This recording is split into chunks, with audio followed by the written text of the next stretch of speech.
Frantic Nerdcast, hosted by AJ and Brock, talking about all the nerdy things that you want to hear about. Let's get into it. Hello, nerds, and welcome to episode 20. Yay! G'day. We are doing today's episode remotely because a massive congratulations to our man Brock. He had a baby. Well, not him, but his wife had a baby. I was present. You were but there. No, I did not have the baby. My wife did. Yes, excellent. Well, congratulations, good sir. And I'm sure all the Frantic fans out there are happy for you as well. So, yes, we are back for episode 20. It's been 20 episodes, mate.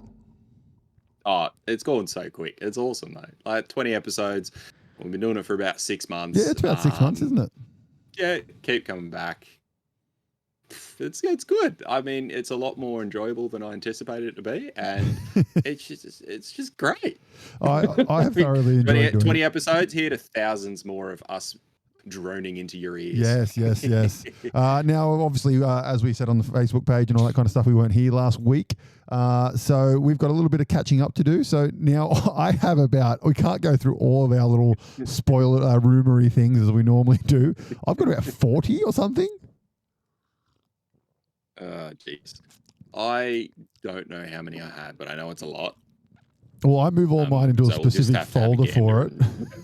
And that way it tells me. So how many have I actually got? I've got, what do we got here? 41 different rumors. Thanks to the good old Facebook. Jesus, yeah. Okay. So I'll just rattle through a couple of them. Since our last... Yeah, just start going. I think since our last episode, I've gotten... Actually, I've got a few as well. You just go. All right, I'll run through a couple of them. So a new Lord of the Rings film titled The Hunt for Gollum is in the works with Andy Serkis and Peter Jackson returning, set for 2026 release, which will be fucking awesome. The Jar Jar Binks actor awesome. Ahmed Best wants to make a Jedi John Wick. A Jedi John Wick? Yeah, I think that'd be fucking awesome. That would be pimp. I'm keen for that. When's that start? I think he just wants to do it. He's the guy who portrayed Jar Jar Binks. Yeah, right. Nicolas Cage to star in Spider-Man live action series at MGM Plus and Amazon Prime. Yep, as Spider-Man Noir. Yes. The filming for Shang-Chi 2 will begin in March 25 and last until July 25. Mm-hmm. Shang-Chi will have 2 new suits and the 10 rings will give him new abilities. The members of the Agents of Atlas will be Shang-Chi, Katie Chen, Iron Fist, Arrow, Wave, White Fox, and Swordmaster. That'd be awesome. Yes. Yeah, I'll throw a random one in there. Right. I seen a random thing for the Deadpool and Wolverine movie where they're going to get Ben Affleck's Batman to come through and do with an accidental jump into the wrong universe. That would be so good. I don't know. It would be. I don't know how DC is going to feel about that, but I'd say they'll do it in a way that it's not officially Batman. Kind of how they did. It'll be Bruce. Yeah, it'll be Bruce Wayne or something like that. Kind of how they did Spider-Man in The Invincible. Oh yeah, I watched that during the week. I thought that was awesome. With Professor Octopus. Yeah, because they weren't in the comic. It is Spider-Man, but obviously they're not allowed to. They didn't have the rights for the show, so they used a fake guy. I don't think they gave him a name, but they called old mate Professor Ock. Yeah, I chuckled. I got Biker Mice from Mars coming soon. Biker Mice from Mars movie coming soon. Yep. I've seen that's been in the works for a little while now. Actually, I think so. I can't wait for that. That'd be awesome. There's a John Wick spin-off centered on Donnie Yen's Kane. I have that as well. Yep, that'd be awesome. Because you got the spin-off coming out soon, the ballerina spin-off that comes out next year. Oh yeah, I hadn't seen that one. That'd be awesome. Anna de Armas. Sorry? Anna de Armas, or whatever her name is. Yep. Mm-hmm. Seen a random one. Scarlett Johansson, a secret Marvel project centered around the blonde Phantom. Apparently is developing into a Disney show. Could be interesting. Yeah. Scarlett Johansson is good. Could be very interesting. Frank Grillo will play Rick Flag Jr.'s father in Peacemaker Season 2. Frank Grillo, for those who don't know, is Crossbones in the Marvel ones. I'm pretty sure you've all seen him. Yep. No, that'd be awesome to see him. and that was also one of the ones that I had.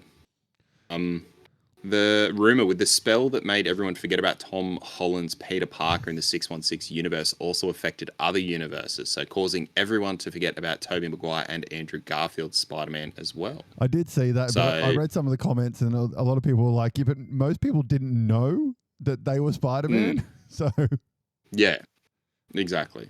I got what is it? Chris Pratt is on if he'll play Star-Lord again or join James Gunn DCU. Let's do both. I think it's 100% both. Oh, I reckon we both. Be awesome if it's both. I mean, fuck, they've all dipped their toes in both waters anyway, so let's just keep it going. Lucasfilm working on a Knights of the Old Republic TV show. That could be very interesting. Very much so. Very much so. I only ever dabbled in the game of that. I never actually really played it. I only dabbled. Yeah, I honestly haven't touched it, but I think it'd be awesome. Like from what I've seen from gameplay and likes, I did fall down a bit of a YouTube rabbit hole where it played through a lot of the gameplay sequences for the characters in there, and I thought that was pretty sweet. So I think that'd be awesome if we could get onto that. I got Supergirl Woman of Tomorrow starring Millie Alcock, release June 26, 2026. Mm-hmm. I don't know who Millie Alcock is, but she looks like she could be Supergirl. We've spoken about her. She's the Supergirl. Well, I know that much. What was she in again? Or what would I have seen her? Oh, she was Game of Thrones. The TV series Game of Thrones. Who was she in that? The main girl. The Targaryen, the main Targaryen girl. Oh, in the Dragons show. Yeah. Yeah, that's not Game of Thrones. What was it? What was it called? House of Dragons. House of Dragons. Yeah, I've watched like one episode of that. Yeah, well, she was in it. Yeah, now that you've said that, it looks familiar. Yeah. Norman Reedus may be playing Ghost Rider as a debut in Blade. Ghost Rider and Blade, and that's too much. I know it is, but Norman Reedus is Ghost Rider. Yeah, I'm happy with that, but I think it's just too much in one movie. Yeah, I agree. Because I agree. They're such main characters themselves. Yeah. Oh, unless it's like a random introduction thing to give him his own, like in the future. Yeah. Something like that. And this is just a left field one, which I stumbled. It's not a rumor or anything. It's just something I've seen and thought would be awesome. A Predator film set in feudal Japan, starring Hiroyuki Sanada as a disgraced Ronin who hunts down the Predator after he fails to protect his master from it. That sounds awesome. That would be a fantastic Prey movie?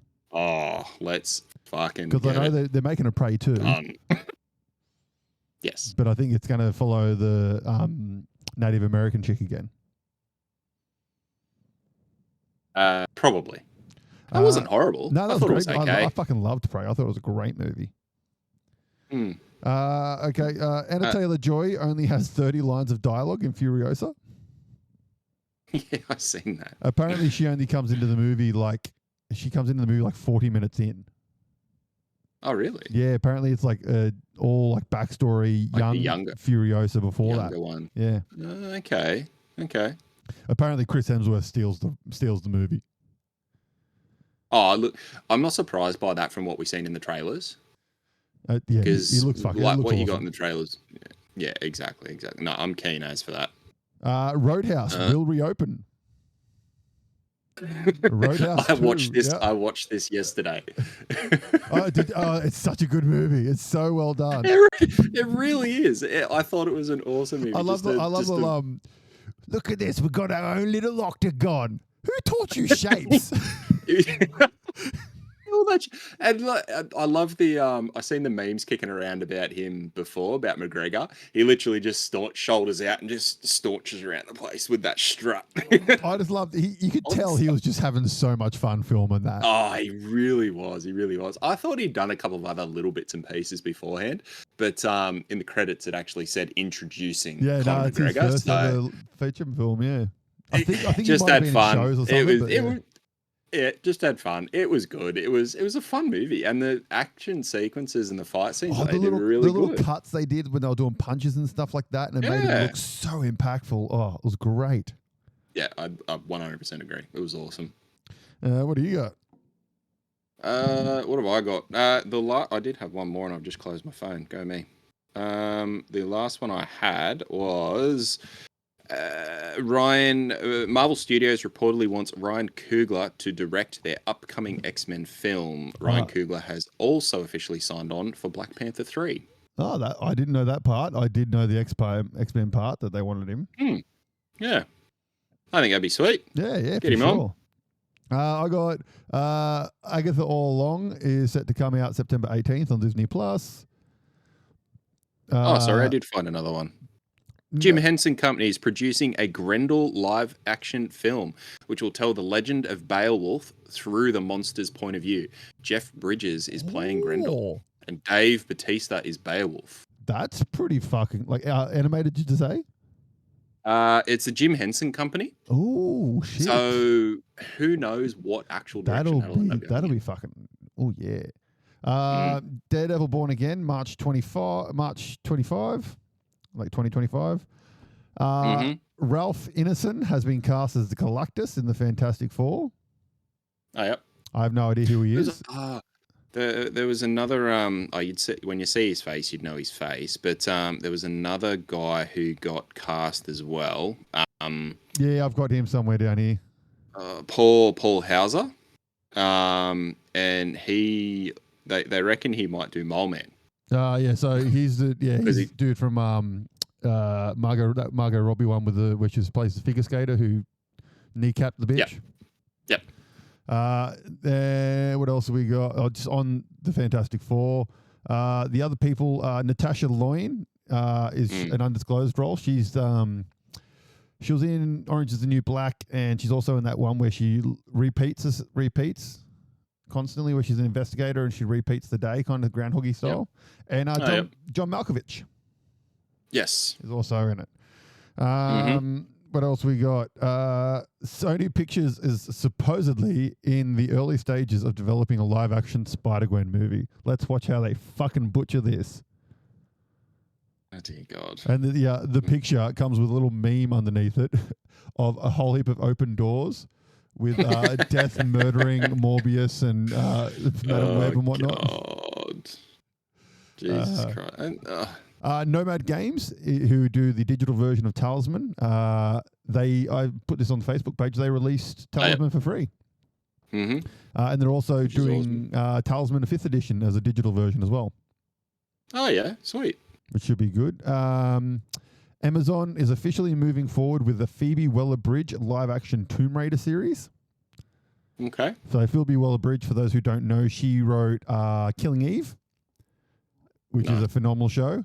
She also I haven't actually watched it, but it's been on the list for a long time to watch. I've only heard good things. She also wrote the latest Indiana Jones, or was one of the writers on it. She wrote Fleabag and a whole heap of other good shows. So she's supposedly in it, and I got one up here somewhere. Where was it? The person who is supposedly being eyed for Lara Croft is Hayley Atwell, who plays Carter in Marvel. Yeah. All right. And then the other cool thing that I'll say, I've got a whole heap of them I haven't done, but this will be the last one. We'll span them out over a few weeks. X-Men 97 was teasing the Prime Sentinels in the opening of the show every episode. So if you go back and look, just as at the start when all the people are running away from the normal Sentinels. Yeah. If you go back and have a look in the show, they're actually they're Sentinels in the show, the ones that turned into monstery people. So yeah, right. They've been hiding who the Prime Sentinels were the whole time. There you go. Sneaky I thought that was really cool. Yeah. All right, let's get into the show. So let's, people have been waiting for their news as to what trailers to watch. So let's jump into trailers. Let's jump straight into it, Okay, which one do you want to jump onto first? What are we going to jump into? Let's start at the top. The first one I've got written down is Latency. Oh, Looks like it's going to be interesting. So it popped up on one of my social medias, and I seen it, and I'm kind of like, oh, this looks fucking weird. And then she takes off like the virtual reality whatever, or presses pause, and I'm just like, oh fuck yeah, okay, sweet, I'm in now. It looked like random CGI shit, and then got into it, and I'm like, oh. To me, it kind of reminds me of I can't remember. I can't think what it is off the top of my head, but it's that getting stuck in the game without knowing you're stuck in the game kind of vibe. There was some movie that I've seen that was very much like that as well. 100%, and I think it looks really cool. It's an anime called. It's an anime. There's two of them. Dot Hack is one, and the other one is Data Live. Is that it? No, I don't know those. Sword Art Online. That's it. Sword Art Online, where they get stuck in the game.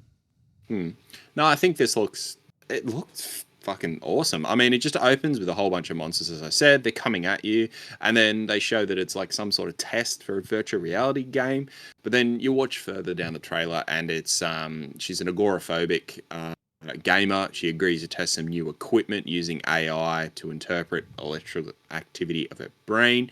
And then soon that line between reality and whatever's augmented becomes very, very blurred. And I am super interested to see how they do it, and if they do more stuff along, or what they do more to extend upon it.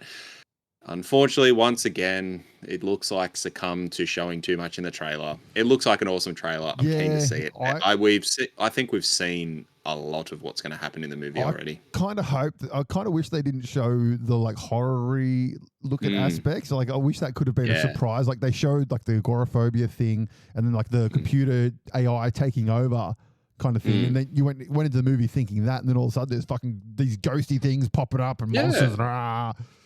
Yeah, it would have been good, but it looks interesting. Yeah, it looks interesting. It looks fun. And it comes out on June 14th, 2024, so it's not too far away. Is it a feature or? Sorry? Theatrical release, or is it like a streaming service? I couldn't find a streaming service, so I assumed that it was coming out to the theaters. Direct to something.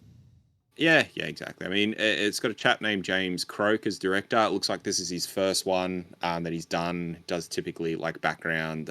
He's got a background with like design for screen and stage, so it'd be interesting to see what he brings to it in that regard. Like a very artistic approach to all of that type of stuff.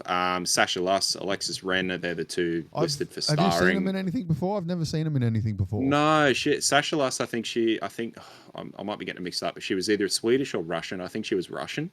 So she threw a few Russian films and whatnot, but this is sort of her. It kind of looks like it's a European film. It has that European vibe sort of thing. So I'm guessing it probably is.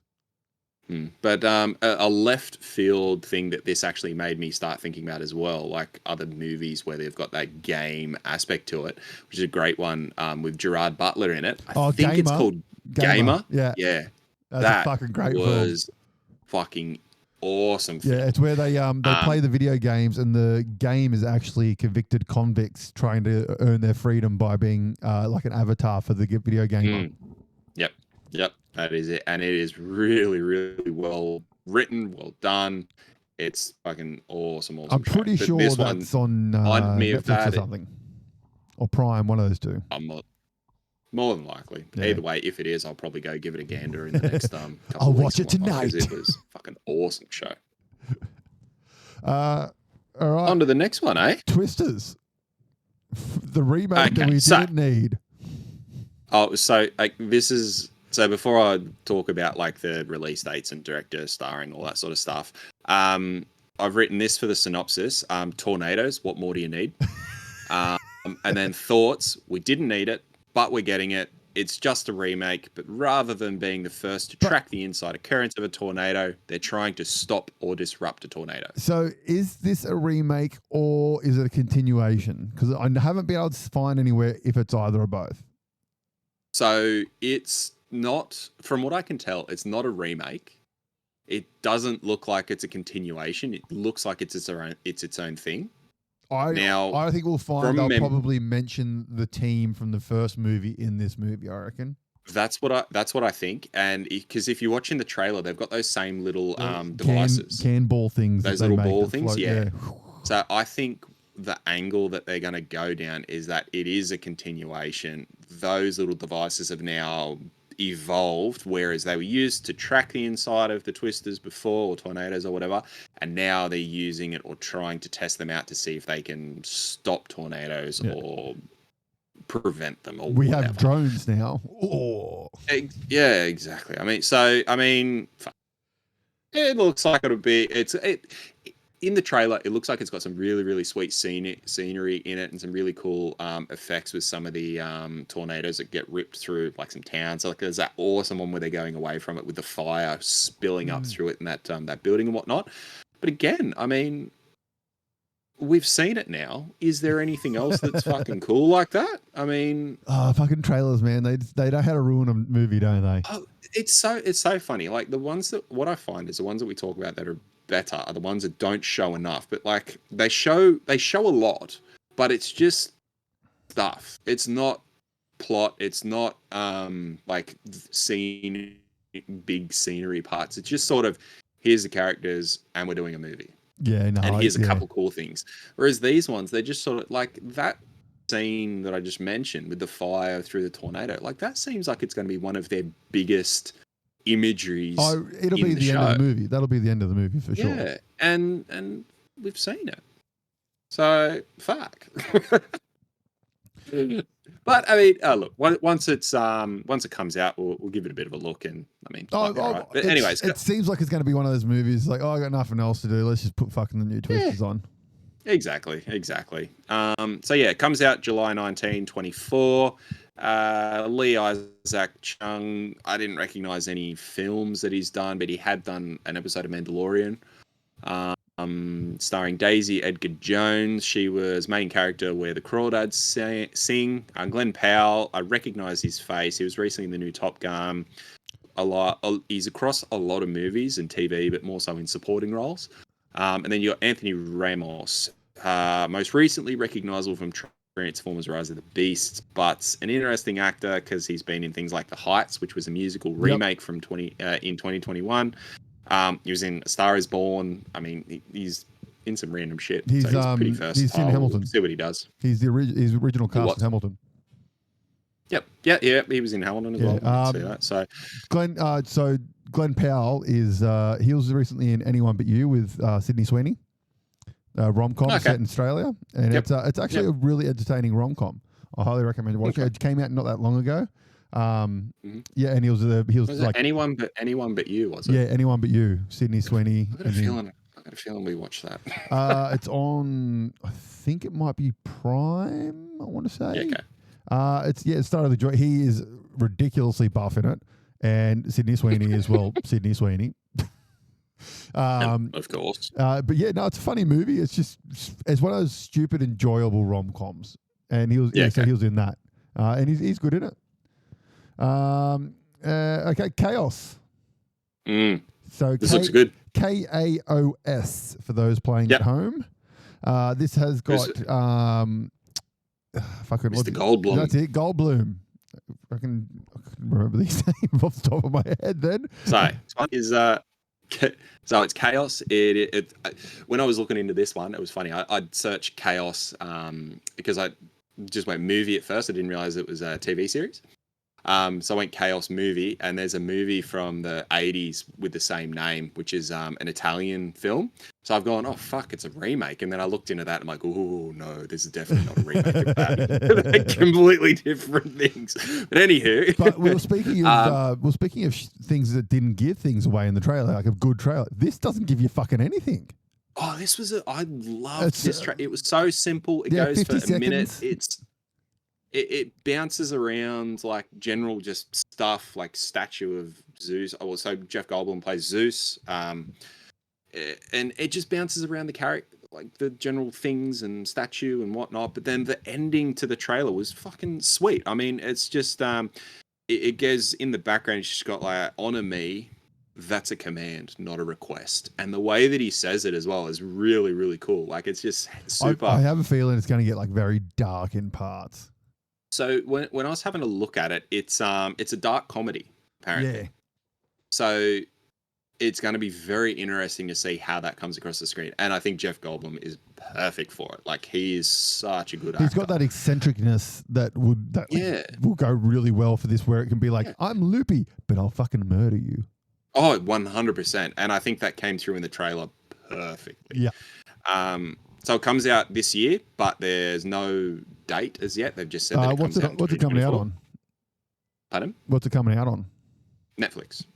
Oh, yes. Excellent. Yep, Netflix. All right. Well, that's Kaos. Sorry? Well, I was going to say, I'll go through some of the other actors who have been listed out. Because, pardon? I said fucking do it. This delay for online conversations works really well. Jeff Goldblum, so who we all know and love. We've got Jeanette McTeer. He's been in a shitload. Nothing I'd really watched other than Jessica Jones as Jessica's mother. Cliff Curtis, Kiwi actor you'll recognise. He was Fire Lord Ozai in the Shyamalan disaster. Also in Avatar, Way of Water, Meg 2, Whale Rider. David Thewlis, he is an awesome actor. I love him on screen. Most will know him as Lupin from the Harry Potter films. But he's also played Ares in Wonder Woman and Justice League. But I first seen him in Dragonheart when he was the young prince and a king in that. I thought that was a brilliant movie from back in my childhood. Killian Scott, recognise his face, could not recognise where he was from, but he was actually in Secret Invasion as Pagon. Debbie Mazar, very recognisable face, been in a swag of movies and TV. She is... she's in Entourage. Most people would know her from Entourage. She's the one who looks the PR one. He's like the main dude's PR chick. But yeah, 8-part series coming to Netflix.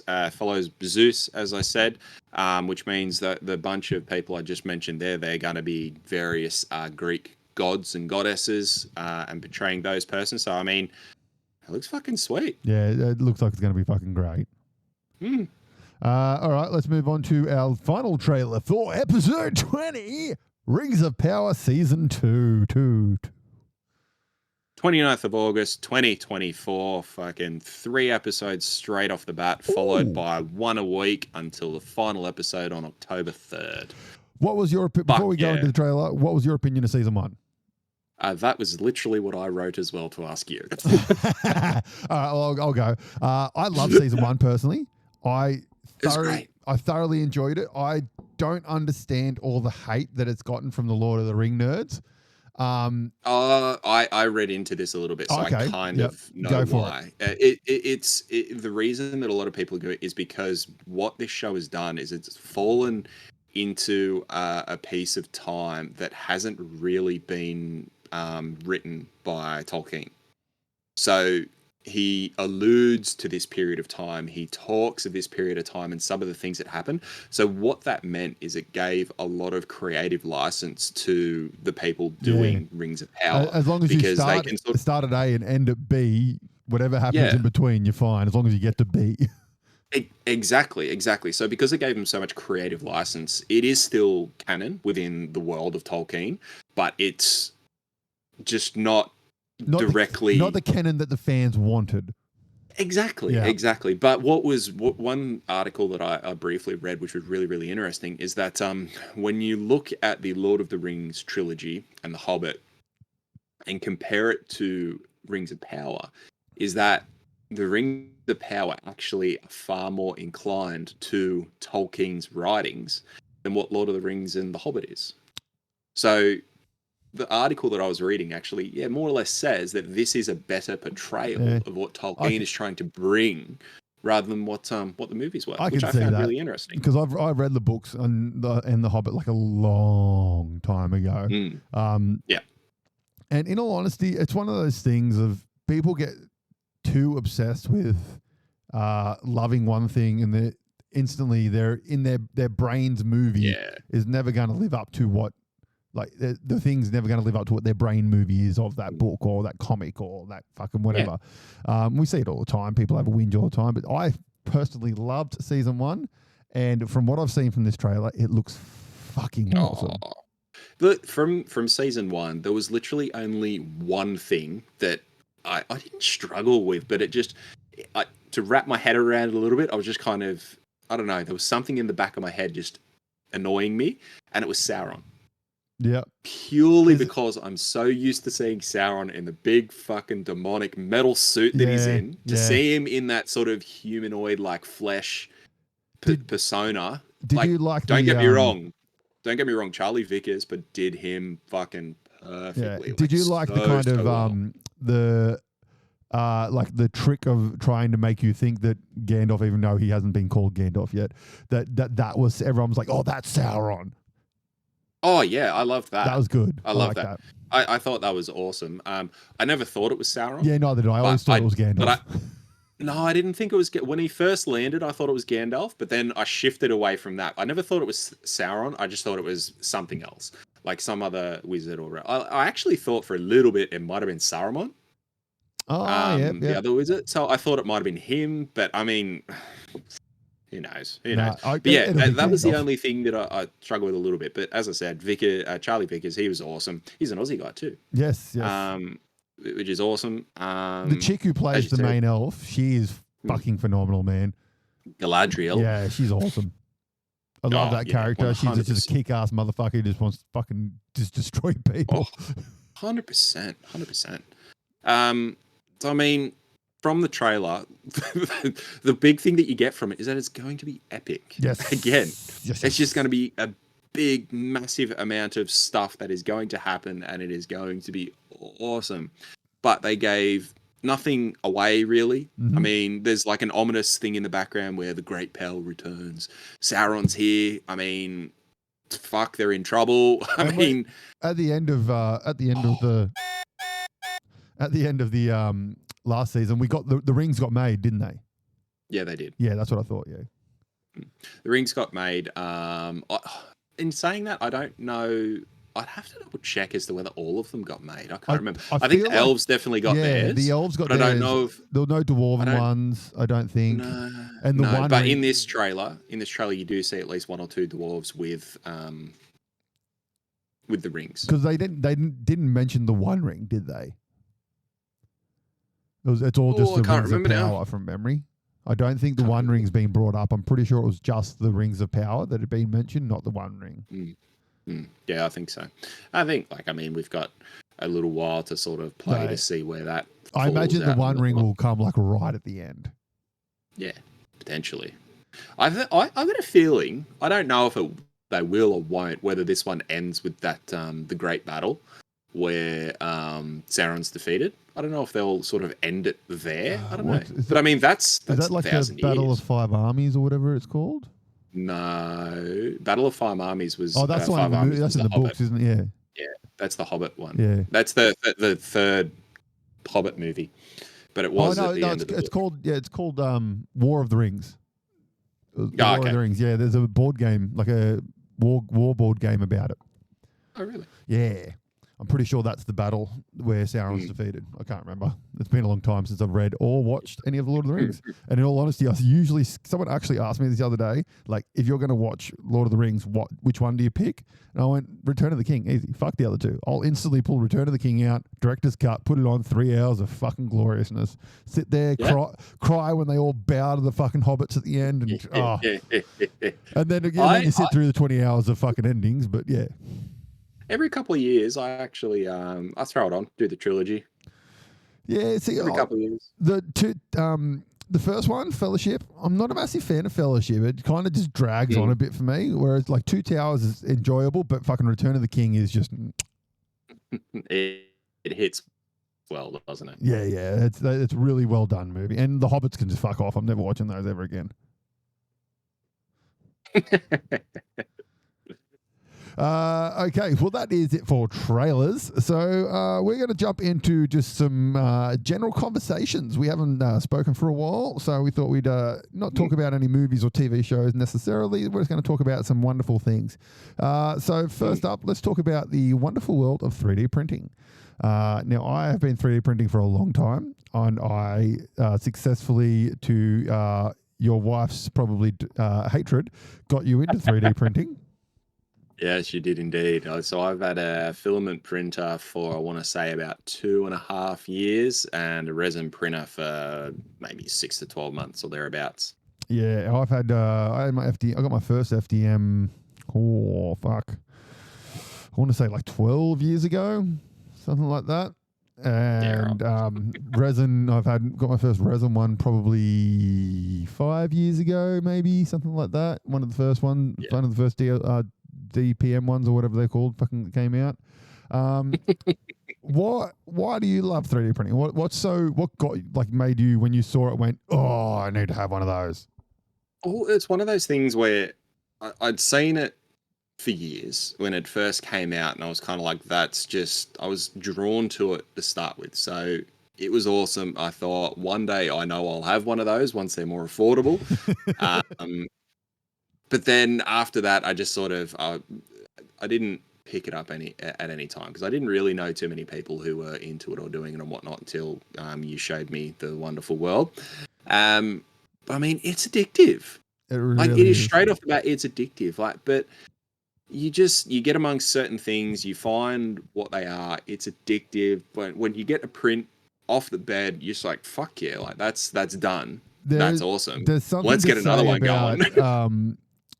Just that plate, when you start, it's empty, and then in a couple of hours, you pull a physical thing that didn't exist before off the plate. Like, especially if you're a modeler, like I like to 3D model. I'm not great at it, but I like to do it. And especially with resin printers, like you can I've 3D modeled like little people and stuff like that. Not great sculptures, but they're pretty good. And you put them on, then a couple of hours later, you pull off the physical thing of that thing that came out of your head and you create it. And that's just amazing. Yeah, it's awesome. It's awesome. And I mean, for me, started out with the FDM, as I said, and like I got it purely to print things for wargaming, like terrain and whatnot, and other things like that. But what I found is that I'm printing a lot of household items as well, which I sort of thought about at the time, but not really. And then since then, something similar as a belt hanger. Like I printed a belt hanger. Fuck yeah. Tie rack. A random one was my brother. He messaged me one night and he goes, oh, my car, it's the selector for the aircon is broken. I'm like, leave it with me. So I went to the internet and I found the actual piece that he needed. So literally printed it up, gave it to him. I said, give this a go. He came back, said, you fucking beauty. Away we went. Yeah. So I mean, that sort of stuff it's really good, and it's strangely fulfilling and really addictive. I actually had that same situation where my boss at work is he rebuilds old cars, classic cars, and he needs like in your car when you go to where the bolts are, and they have those little plastic covers that cover the bolts. Yeah. So he's got an old, I think it's a 280SX or whatever it is, like one of those old Japanese cars, and those little things apparently are like impossible to get unless you buy like a whole thing, and even then it's like ridiculously expensive. And he just brought me one. He's like, can you make this for me? I took it home, got some fucking calipers out, and just measured it up, chucked it in Fusion 360, and I reckon probably 15 minutes. I designed it, printed it out, took it to him. He's like, yeah, that's perfect. And I was printing him. I printed him it took me like 2 hours to print like 20 of them. And I'm like, there you go. He's like, I didn't need that many. I'm like, well, you got them now. Oh, that is wild. Like, and you're exactly right. I mean, you go through that, you do that, you have fun. It's addictive as all hell. And it's one of my things I really loved when I first got it was you'd sit there and just watch it go and do its thing, and the bed would be like, and you just sit there and just going, I could, and then you look at your watch and you're like, oh, I've been watching this thing do this for 40 minutes now. I definitely didn't get that far along. Oh, I did. I went for longer than 40. But it's definitely cool to watch it happen. It's super addictive. And I find one of the best, like you said, like I mainly use it for wargaming stuff. I suppose the resin one is primarily used for wargaming stuff. Mine's currently out of service, got to get a new one soon. But then like the filament one, I've printed giant fucking fully legit Warhammer robots. And all that kind of stuff. But then, like the other day, my son has just discovered Yu-Gi-Oh! He's obsessed with it. So we went and got him some cards and stuff like that. And I just went on Thingiverse and I'm like, Millennium Puzzle. Found the fucking little Millennium Puzzle that Yu-Gi-Oh! Wears around his neck. Put it off. I'm like, here you go, mate. And he's like, oh my God, that's fucking awesome. But he didn't say it like that. But you know what I mean? He's 6. But yeah, he was fucking stoked, and I just sprayed it yellow, gave it a bit of a clear coat, and he fucking loves it. Yeah. No, I print something like that. What did I print? The things they're putting into Crocs now. Oh, They call gibbets or something like that. Fucking I printed the. What I is printed wrong with the world? the The Crocs are acceptable. I don't have Crocs. But Shan does, and she asked if I could print her a pick of Destiny. So pick of Destiny got printed, and up it went.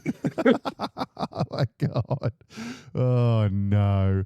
Yes, it's addictive. It's a lot of fun, and you can do silly things like that. You can also do practical things as well. On my printer at the moment, I've literally got like a hook type thing that'll go on the side of our change table, just so I can hook up a plastic bag for nappies. Yeah, like that, something like that, rather than going out and spending however much money, I can just throw it on, print it, go through the filament, which works out to be about 50 cents worth. Things like, as you said, Thingiverse, there's a website called Thangs, as well as a whole bunch of other ones. Jump onto there, do a search for what you're after. There's typically hundreds of different things that can help you out. So let's do some tips for 3D printers, eh? Like, what are some tips for people who want to get into 3D printing? For me, yep. I'll start because you've been in it for ages, so you've probably got tips that are more. It's more so tips to get better and do better and get started and whatnot. But for me, the biggest tip for me to give to other people is to find someone or a group of people, like for me it was you, but someone like you who you can sort of bounce off of and lean on for tips, because I know that when I first got my FDM printer, I followed the instructions, went through it, and then hit print, and I'm like, that doesn't seem right. Yeah, because it wasn't sticking to the bed. 3D printers can be a little tricky to get started sometimes. They're not really pull out of a box and print thing, especially your cheaper options, which is what a lot of newbies are going to go for. They're going to go for your Ender 3s and your CR10s and stuff like that. And they're not, like, every new iteration of the 3D printers, they are getting better. They are getting 100%. more out of the box, ready to go kind of situation. But even if it works out of the box, you still got a lot of fucking trial and error to go down the road. Like, depending on the filament you buy, it might work better at a certain temperature, et cetera, et cetera. Your bed leveling, do I use glue? Do I not use glue? All that, do I use glass? Do I not use glass? All that kind of stuff is very much, like, Facebook can be a good wealth of information. Google can be a good wealth of information. But if you can find someone that you can actually talk to and be like, hey, I've got this problem, they'll be like, I had that problem. You know, I did this, and this. And that's one thing that I think is definitely a beneficial. Like, if you can have someone or even just a little group of people that you can talk to and bounce off of, it helps you to not fall instantly away from wanting to do it. Because if something goes wrong after you've followed the instructions, you're kind of like, shit. Like, and as you said, like, through experience of other people, you learn the do's and don'ts. YouTube is a great place. Like, you'll find a lot of stuff on YouTube. Uncle Jesse is one of the best on YouTube, I personally think, for 3D printing. And the other thing with 3D printing is you get what you pay for. Yes. So, like, I have had a CR10 and an Ender 3, Creality CR10 Ender 3 for a fair while. Great printers. CR10 died, bought the Ender 3. It lasted me for a long time. It kind of started to die. And I was thought to myself, you know what? I've had these cheaper low-end printers for a while. I'm going to spend some money. Forked out $1,000 and bought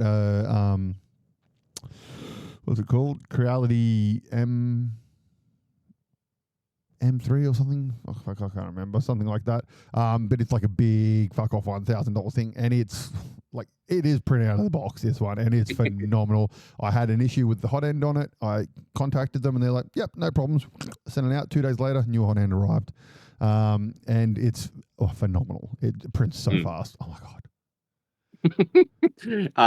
And yeah, mine's the Ender 3 V2, I think V2, it is, yeah. and it's a great printer. It is a great printer. Once it's going, like you'll find that you'll get it going. It'll print for ages, and it'll be brilliant. And then one little thing will go wrong, and you want to turn it into a brick. And you're like, "What? It was working an hour ago. Why isn't it working now?" Yeah, And no matter what you do, you can't make it work. And And it can be so simple. It can just be that the temperature, like thermistor or whatever it is, it can just slightly fall out of place. It can be that your temperature probe that's or your heat probe that's generating it. It can be shot. It might just not be working, like, getting up to temperature anymore. It could be your fan that's not. It could be your fan that's not going anymore. It could be a wire that's come. It could be one of so many little annoying things. So you do need a little bit of patience when it goes wrong, but again, if you can have someone to lean on, or if you have, as you said, just go to Google, YouTube, those types of things, they're really good. It's funny, one of my other tips was, and you touched on it, was social media. Yep.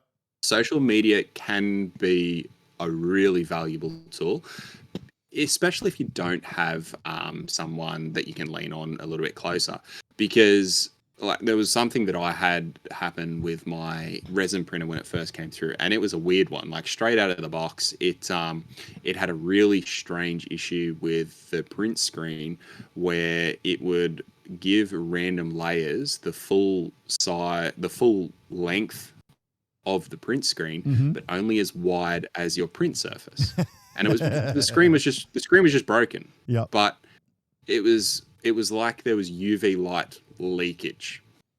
Yeah. I'm like, and so what I did was I got a little couple of photos of the failed prints and what was happening, and I put a thing up on social media for the like I'm in a group that's for these particular printers. I've got a Creality Halo one, again just a cheap one, but it does the job really well, and put it onto social media, and I got 3 responses within this group. The first response was, he said, "What are your settings?" I'm like, "Here's my settings. These are the settings that they recommended out of the box." And he goes, "You fucking idiot. No wonder it's printing shit." And you're like, "What?" Like my post literally went up and said, "I'm pretty sure the screen is fucked. Just seeing if there's any other feedback. You're telling my settings are wrong." Like, what are you talking about? Anywho, and then the next comment was, it was, "Yep, can confirm your screen is fucked." I'm like, sweet, like gives a bit of affirmation or confirmation. And then there was another one, which was actually, and probably which is where social media comes into play. It's like, "I am experiencing this same issue as well. If you find a way to resolve it, I'm following along." And you can reach out and sort of touch base with people in the future if you need to when you do resolve it. So my resolution was reaching out to Creality saying, "Hey, screen's shot out of the box. Can you send me a new one?" They did, and all sorted. And because of that social media post, I was able to go back to that person and say, "Hey, this is what I did. They were great and sorted it out for me. Reach out for them and they should sort you out too." Yeah. And they came back to me and said, "Yep, did that," and they sorted me. So it's a little bit harder in that you are going to get people who are just fuckwits and will just say, "You're an idiot, fucking do better." But it's like, as long as you can cop that on the chin and get something that's actually beneficial, i.e., yes, sorry mate, it is a broken screen, or hey, following along to see what's going on. As long as you can get past, then it can be a very good source of information and assistance. Okay, so we've talked on that. So I've just gotten rid of my screen. Next thing we're going to talk about is a little fun thing. And I just thought of this the other day because I was trying to think of some things we could talk about. Is that weird? Yeah. So I actually wrote, when I read the notes that you'd put down there, I thought, you've had a fucking bad day. You've stumbled across something and you are unhappy with the results of what you've just stumbled across. This was literally just, I was thinking of something. I was just thinking of things that we should do for an episode, and this came to my mind. So it is, what is something that you were nostalgic for, and then upon reinvestigation, you realized it's pretty shit, and this destroyed your and it destroys your childhood. I'll be honest, I couldn't pinpoint something that was that detrimental to me. Like, there's always things where you're like, oh, I remember this, and then you go to it again or look at it again or whatever, and you're kind of like, not quite the same, is it? But nothing that detrimental that I wanted to, crawl up into the corner of the room and bawl my eyes out. See, for me, one of the major ones that I have always found, like I've like, I loved this anime. This was my childhood. Was Techno Man. So for those who don't know, Techno Man was on Cheese TV. It was one of the first shows on Cheese TV. And when Cheese TV came out in Australia, it was the first show in the block, which was like 7 till 7:30, I think it was. Essentially, it's a story about a dude named Blade. And him and his family were on a mission to Mars or something like that. And they come back and they've been taken over by aliens, essentially. And he gets ejected. But the rest of his family don't, kind of thing. And he gets this ability to become Techno Man, where he gets his alien armor on him and he has to fight these aliens on Earth and kind of stuff. And hasn't held up. I loved it when I was a kid. I thought it was great. It was just like early high school days kind of thing. I got it in America probably 13 years ago. Found it on DVD when I was over there in a secondhand shop. I was like, yes, oh my God, I haven't seen this in fucking ages. Bought it, completely forgot that I had it. And then probably, I want to say, maybe 3 years ago, I was going through all the old DVDs, putting stuff into boxes that we're never going to watch again. Potentially might try and sell. No one's going to buy them, so they'll just sit in the cupboard for a fucking long time. That's a story for a different time. And I was like, Techno Man, I'll watch this. And I put it on, and I forced myself to watch the entire show. Oh, she did not hold up well. I've done an article on this as well on the website. But yeah, it was like the dialogue was fucking corny. Corny is like, it was like 90s voiceover dubbing style stuff, and it just didn't hold up, not in the slightest bit. And like, even I'm watching, I'm like, this isn't even cool, man. It's just bad. I feel so shit for watching this and ruining my childhood. But on the other hand, there's stuff from my childhood that you watch back, and it's fucking corny as fuck now that like you're adult and but I still love it. And that's Robotech, like Macross Saga, all that kind of stuff. Show is fucking horrible, but it's still good. Yeah, and that's the thing. Like, it just depends on how it hits and whether you can roll with it still in the future. But are there any movies that you watched back in the day? Sorry for taking movies. Yeah. Oh, look. Look. There's nothing that really. I know that there'll be something, and I can tell you now that in a week's time, I'll go, oh fuck, that's right, that fucking thing. That watched it, loved it, fucking hate it now. There'll be something, but I just couldn't put my finger on something when I was thinking over it across the last day or so. There'll be something. There will be. Yeah. Like, there's lots of things from the childhood that you watch back and you're like, but yeah, that was just Techno Man's just one of those ones for me that I was just like, yeah, it's just shit. This ruined my vision of cartoons from my childhood, and it's made me scared to rewatch cartoons from my childhood. In all honesty. Oh, really? Yeah, just because I know that that's just not going to be as good, and it's just going to ruin that little illusion that I have in my brain of how good things actually are. Yeah, I get you. All right, well, that was just a fun little one that I thought we're doing there. And now we've been going for 20 episodes now, which is 6 months. Yep. So what are some of the things that you and myself are enjoying about the podcast? Like, what are you enjoying, mate, about doing the podcast? For me, there's two things right at the front. How much fun it actually is.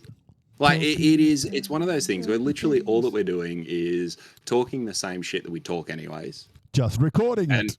Just recording it. That's it. And like, I remember when we did the first one, sort of walked into it and like a little bit nervous and like, oh, I wonder what it's going to what be are we like going to talk about? What are we going to talk about? And yeah, exactly. And then at the end of it, like, I just remember stopping and just having a big fucking cheesy grin on my face, thinking that was awesome. Why haven't we done this sooner? Like, fuck yeah. Like it was really, really fun. And I say that to everybody that I'm talking, like, I talk to about it as well. Like, why do you do it? What's it like? And it's just super fun. Like you're talking shit anyways, record it, put it out there. It's fun. And I mean, and on that, like that note of this is episode 20. We've been going for 6 months now. Like we're not the biggest podcast on earth. We get some listeners, but not amazing listens. But it grows all the time. We are just shy of 900 listens for all 19 episodes at this point that are live, which I think that's a pretty good mile. We're nearly at 1,000 there. Oh. I mean, that's awesome. Like that's super. And there was an interesting little fact that I stumbled across the other week is that apparently 99% of podcasts don't make it past episode 10. Oh, look at that. We are episode there we go. 20. We're in the 1%. Hey, that's right.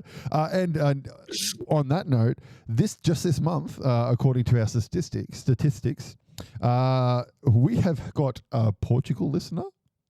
So nice. Hello to you in Portugal. I have no idea how to say that, but hello. We've got 3 Brazilian listeners. Oh, really? Yeah. So hello to our Brazilian listeners. We got 7 Kiwis. Sweet. So, g'day.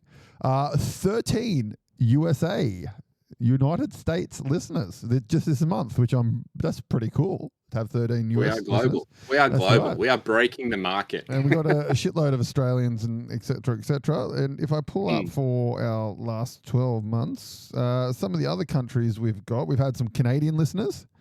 We've had some Russian, German, and South African listeners.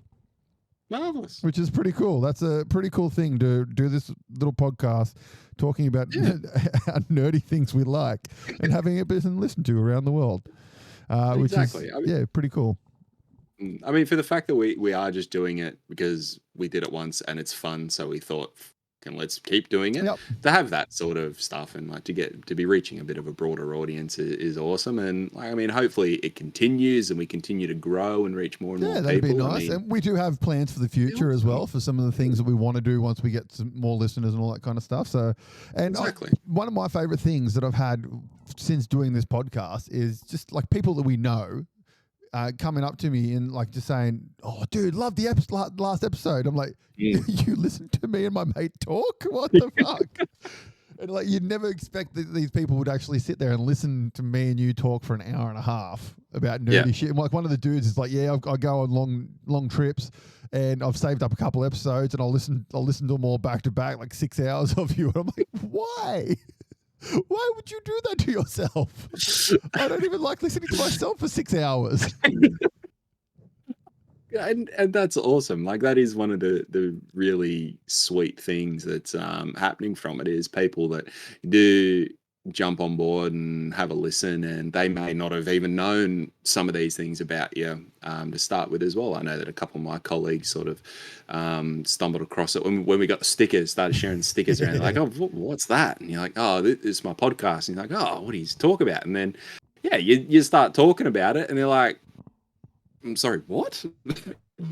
And one of the interesting things is like you can talk about some of the things from the podcast. We're talking about this, we're talking about that, and then a couple of the people will now come up to me and said, "Oh, have you seen that this is coming out now? Like we got the new show. You got to talk about that in the show, and these trailers are coming through, and have you read this like comic and book and whatever?" And so yeah, it's really cool. Like it gives you more things. It gives you other ways to interact with people on a different level, and sort of builds on those relationships you already had, it's awesome. Yeah, and I've got to do this as well. Now I've had one of our listeners who listens to our episodes, and I believe he listens to them weekly.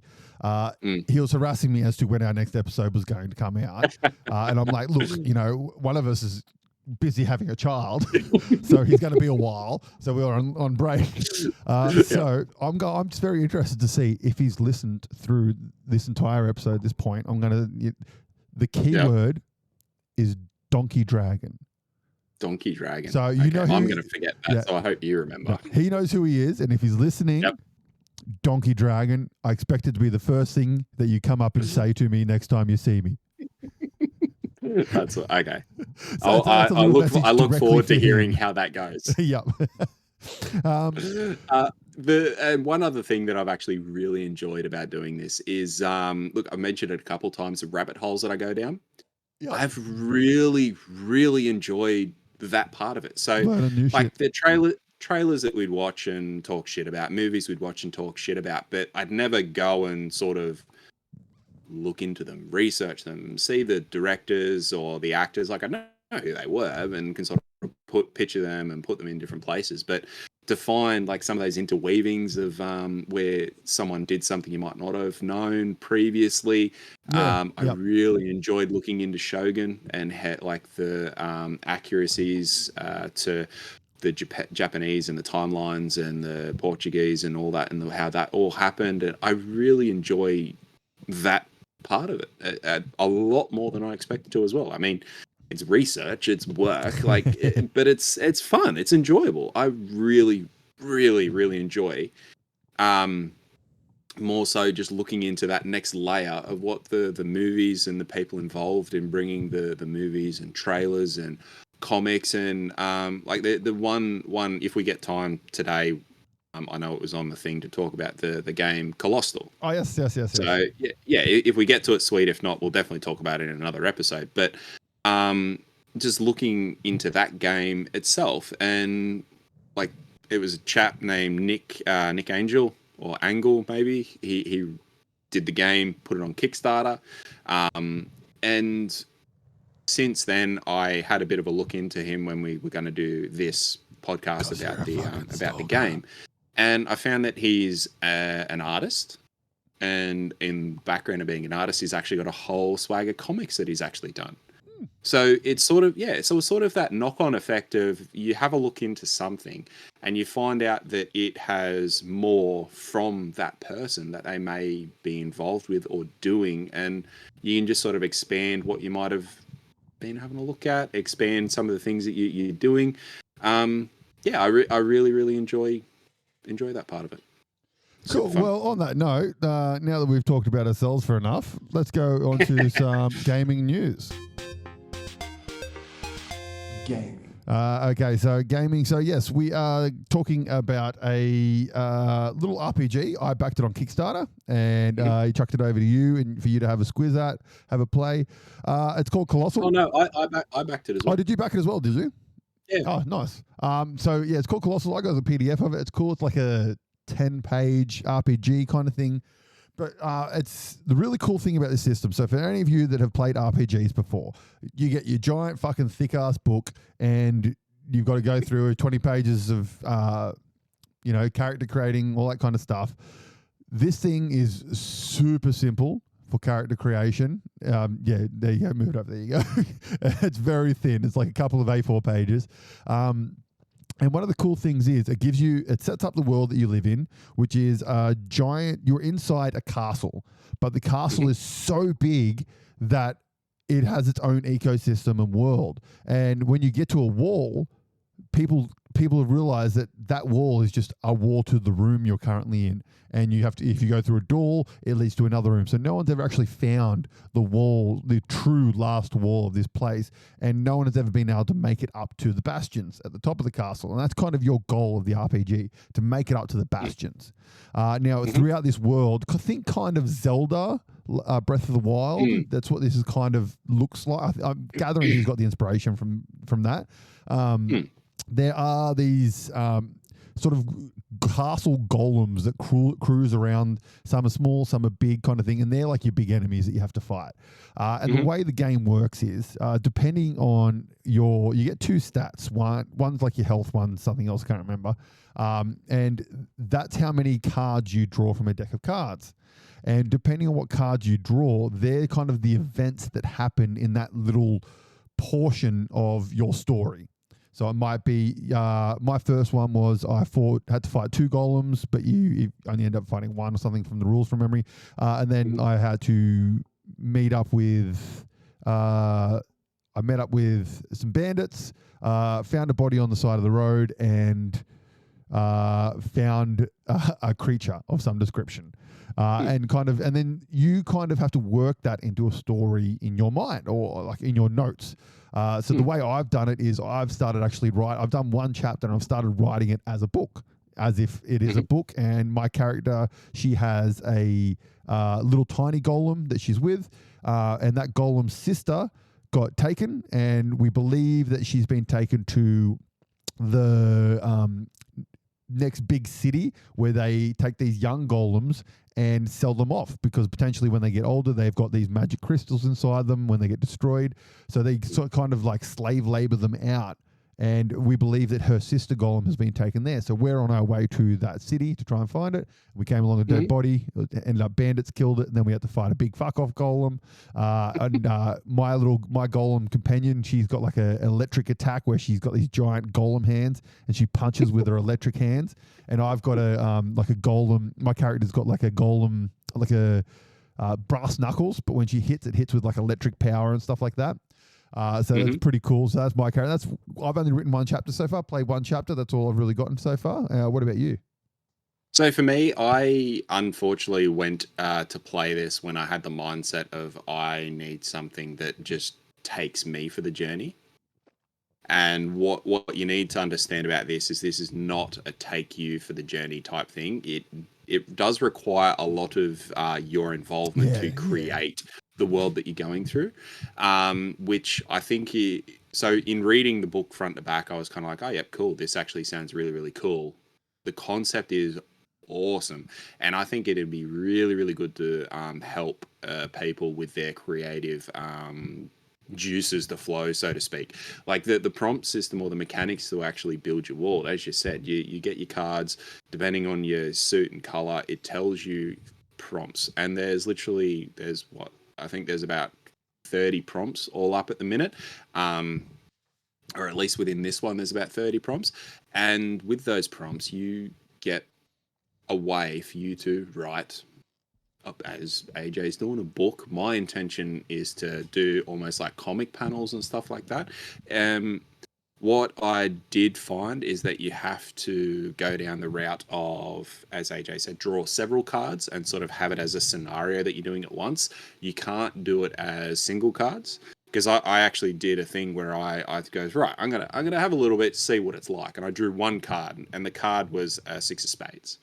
Now the problem with drawing the card six of spades, it's like the prompt is that it's a trap. And it was like a trap. A trap, maybe a hunter's trap or a pit or some old machinery. What do you do now? And you avoided it. Exactly. So it's like that, and that's the prompt. So if you start straight off the bat with that, you're kind of like, oh, I'm in a trap. So with me going into it, the mindset of I want to be guided through something, I was kind of like, well, I'm in a trap. I'm dead now. Yeah. So like my example, when I I drew my cards. When I started writing the story, I actually didn't get into the card part of the story until like a lot of words in. Like I sat there and just created this world up until that point that I got to that card. And I was like, oh yeah, now it's this. See, and that's kind of the point that it's trying to do, and it does have a couple of examples in there which are well written. But I mean, a way that I could have done it if I was a little bit fresher of mind is just go with one card, the six of spades, and that six of spades could have come out, and yes, it was the trap that it's come across, but it's like it might have been something along the lines of, at the start of the journey, you found yourself dreary as you got out of your from your camping spot, and what you'd found instantly is that somebody had set up a trap at your camp. Like, and that's a different way to approach it. As I said, if the mind was a little bit fresher, and so it's a really, really good prompting tool for you to be able to go along an awesome RPG journey. Yeah, I kind of hope that he releases like an expansion or something like that for like just the prompts. So you get like maybe a book of prompts where you could change up. Maybe you draw a card and it's like a 6, so you go to the page 6 prompts, or you go to the page 4 prompts, and then you draw more cards for those. I'm glad you mentioned something like that, because I actually went and had a look at went to see about this chap Nick Angle, to see what else he was doing and what else he done in the past if it was games and whatnot. And that's how I found that he's an illustrator with comic books and whatnot. So he has his own comic books and the likes. But he has actually released 2 campaigns now. So there's actually 2 campaign expansions, and there is also there's 2 campaign expansions. There's a a co-op expansion. Oh, so it's that'd be actually a nice. rule We set could set of 2. maybe go through that and do our own a little separate podcast going through it. Yeah, definitely. So there's that as well, where you can do like a co-op, and it gives you just a rule prompts for there. And I did read that within one of those expansions, there is expanded prompts for you to go through as well. Cool. Yeah, so there are available in PDF. Go check it out. It's if you want to go check it out, it is Big Punch Studios. But yeah, if you just it give does a have a look specific for website. I've just found it. It is colostle.com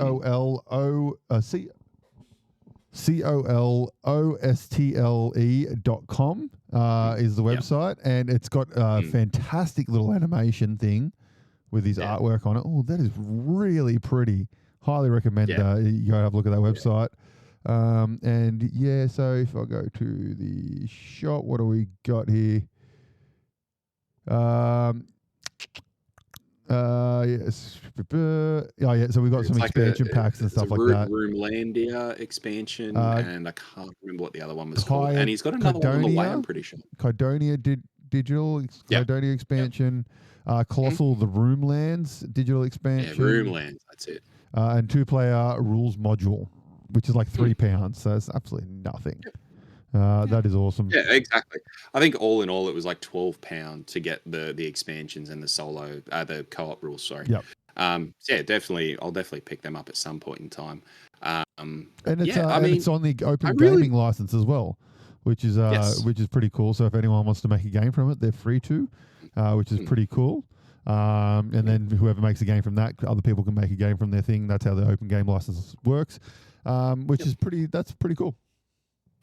And one thing I did think that this would be awesome for when reading through it is it would be a fantastic learning tool for kids and even teenagers as well to prompt, because I know that some kids creative writing. That'd be really good for creative writing. It's an awesome way to really get the juices flowing in that creative writing scene. I know that me personally, I struggled fucking hard with that sort of stuff when I was younger. And yeah, these are awesome prompts for those types of things. For people out there that do struggle with like creative writing and stuff like that, this is one of those things that I love doing personally, and I've done it for years and years and years, and I've actually written a novella out of it. Is at work whenever we have a birthday card come around, and people always like, happy birthday, best wishes, love whatsoever. I would get I'd go into Word, and I would just start writing a story about this person. And the story had made no sense. I would literally write the first thing that came to my mind. So like a lot of it'd be like, the first story is about one of the guys, and we ended up in a war where Martians have taken over, and we were eating vol au vents, and then another person came in, and then there was time, and went into time travel. There was a rock, and then the dude went into the future, and he had half banana children, stuff like that. And it's literally just pick a person and then try and write a story about them, but you have to write the first things that come to mind. And it just turns into like a little thing, and it might only be like 3 paragraphs, and then leave it, and then about a week later, 2 weeks later, come back to it and then expand on it and make it 6 paragraphs. Leave it, come back to it a couple of weeks later, expand on it, make it 12 paragraphs. And you end up with some weird shit, but it's really, really fun story writing, like little thing that I've learned to do, and I highly recommend it for people. And it'll make you better at stuff like this for RPGs and stuff like that. Yeah. And the main thing is that you're having fun. Yeah, that's it. That's it. For sure. That's it. All right. So let's do one last thing before we head for this episode. We call episode 20 wraps, and we'll just do a little anime update. Yep. So for those of you who don't know, every now and then me and Brock will recommend things to watch, things to read, all that kind of stuff. We've done it with comics in the past. This time we've done it with animes. I recommended Broccoli, go and watch. I've never called you that before. I don't know why. That was weird. Fucking hi, Broccoli. That's fucked. I'm sorry.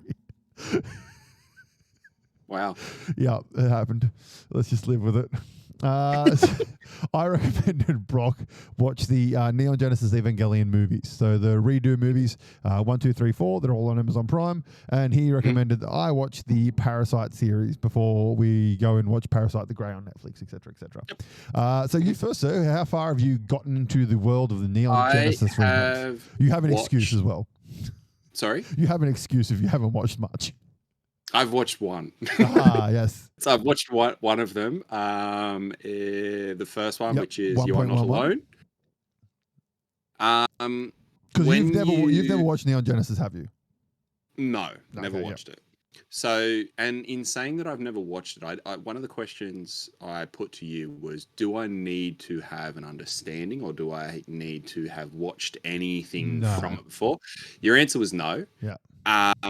I felt that the first movie was a TV series that got absolutely fucking jam-packed into what they wanted to do in a movie. Yep. You pretty much nailed it. So essentially that's what the first movie is, essentially the TV series with a couple of new characters chucked in that weren't in the TV series, like the chick with the glasses. Yep. She wasn't in the TV series. And it ends differently. Yeah, okay. To the series. So, I mean, with that being said, I enjoyed it.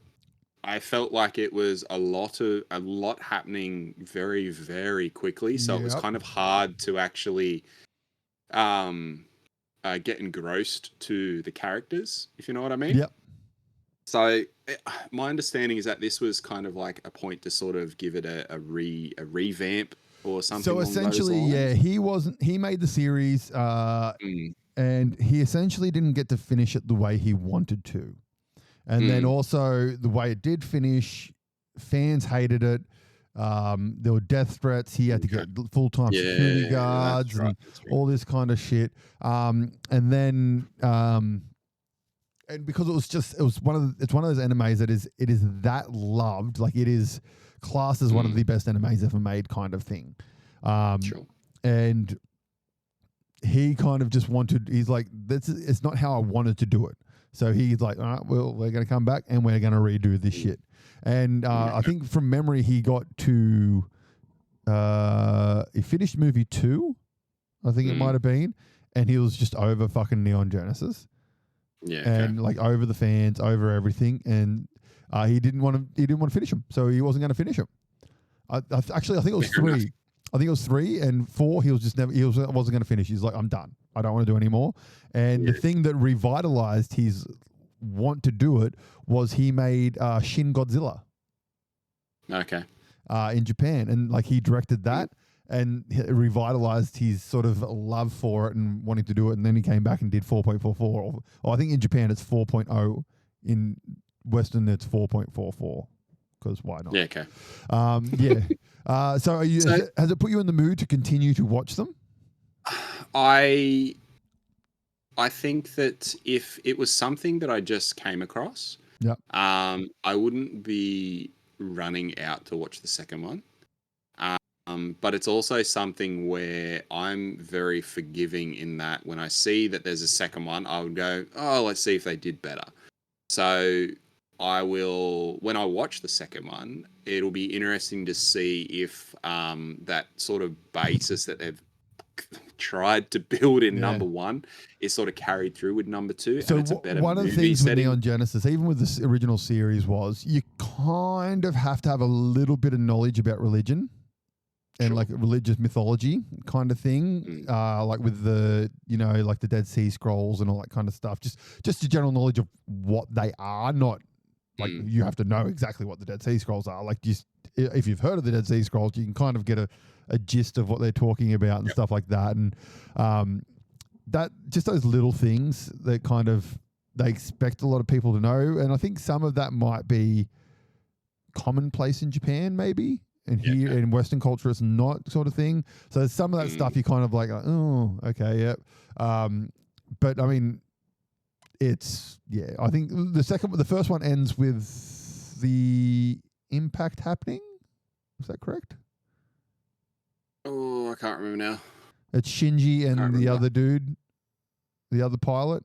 Something. Yeah. Oh shit.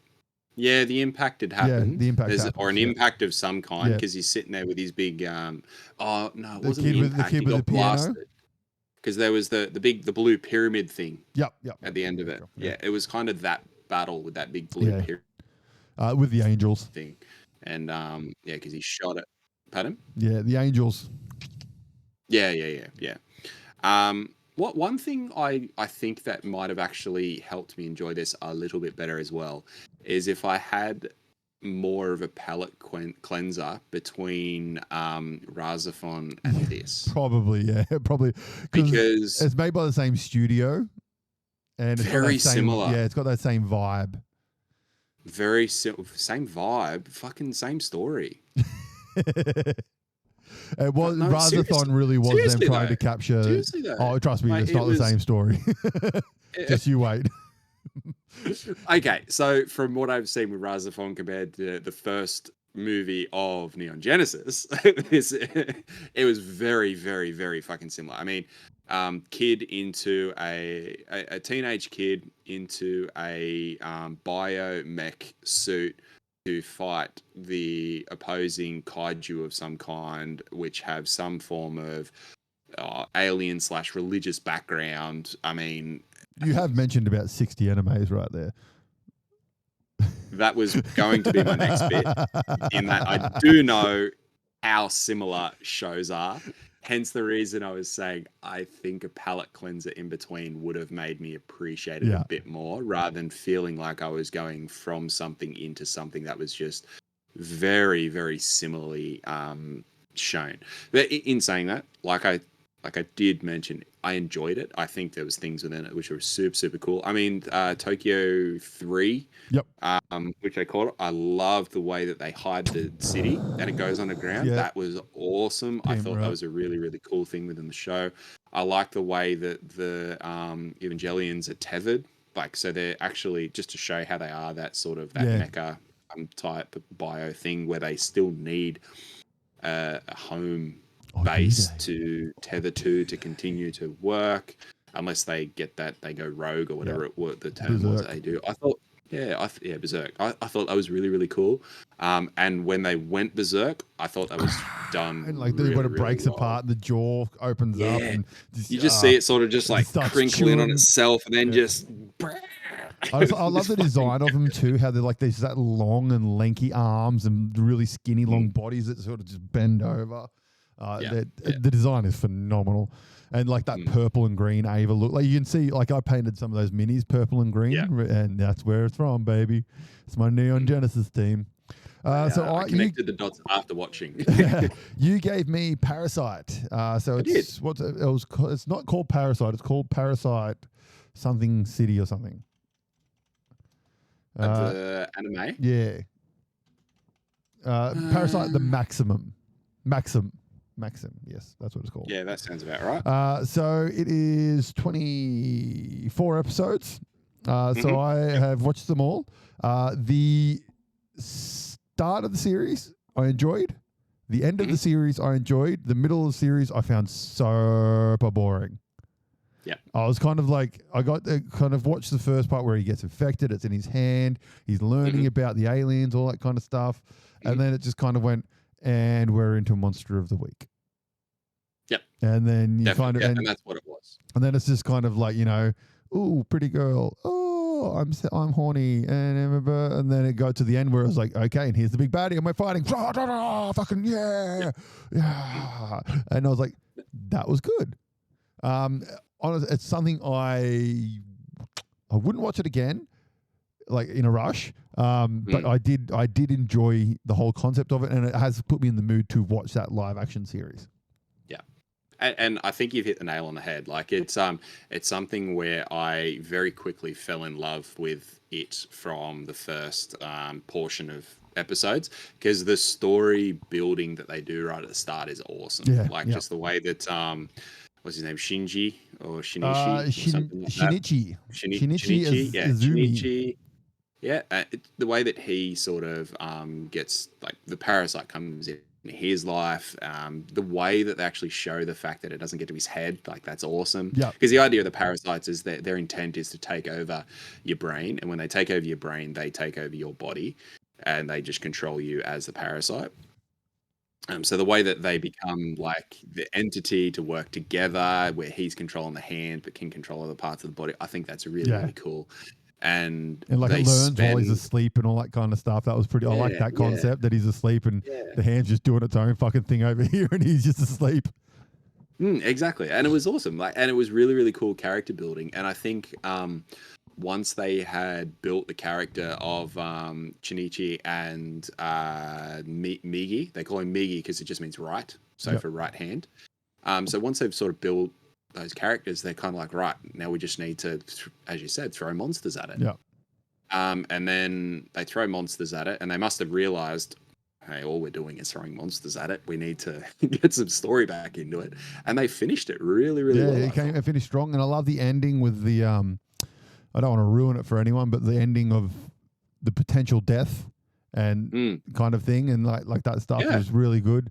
And I'm very intrigued to see how this and the live action connect. Have you watched any of the live action? I've watched like the first 20 minutes where she gets the parasites drop.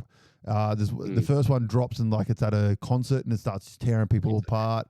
And then I watched the chick. The dude tries to kill her, and then she wakes up and she's in the hospital with the police officer and stuff. That's as far as I got, kind of thing. Because I kind of stopped it and went, I might watch the anime first. Yeah. So I'm glad that you watched the anime first. I think I actually said don't watch any more of the other one. Okay, cool. I haven't finished The Grey. I think there's 8 episodes and I've watched 6, or maybe there's 6 episodes and I've watched 4, something like that. But yeah, once you've watched a couple of episodes, it'd be interesting to, even have a bit of a chat about a couple of episodes, and then we can, finish it off once you've watched more of it. But when the reason that I brought this all back up was I actually picked up the manga. I remember you saying that. A couple months back, and reading the I'll lend you the manga as well to have a read, because there's just a couple of like little nuances between the two, or differences where they go into different detail, and it gives it the same story and same meaning, but the way that it's portrayed is just a little bit more fun and a little bit more interesting, as it typically is with the books and whatnot. But I'm definitely going to go down the rabbit hole of getting more of those mangas and reading through them, because it definitely got me intrigued in it again. Nice. All right. Well, that's pretty much it for our 20th episode. So, well, thank you very much for listening to us for 20 episodes. It means a lot to us. We thoroughly enjoy doing this, and if you're enjoying it, we're very happy. There's more to come. We're not going anywhere. So if you like our voices, continue listening. 20 episodes down, 2,000 to go. That's right. We're nearly at 1,000. We're nearly at 1,000 downloads. So let's hit that mark. Let's try and get it there. Remember to what else have we got? Remember to check out Colossal. It's a great RPG. We've talked about it briefly. Definitely. Go check it out. We'll put all the links on the Facebook page and on the website and all that kind of stuff. And we will see you in the next episode. Hopefully we're in the same room in the next one. If not, we'll be doing this again, but we'll continue to release episodes now. 100%. All right. Well, thank you very much for listening. See you next time. Catch you later. You can check us out on Spotify, Apple Music, and wherever all good podcasts are listened to. On YouTube, you can check out the latest episodes just after the podcast is uploaded. Follow along the journey on our Facebook and Instagram. You follow me, Frantic Brock, on Instagram, and you can follow AJ, Weird Art by AJ. See ya.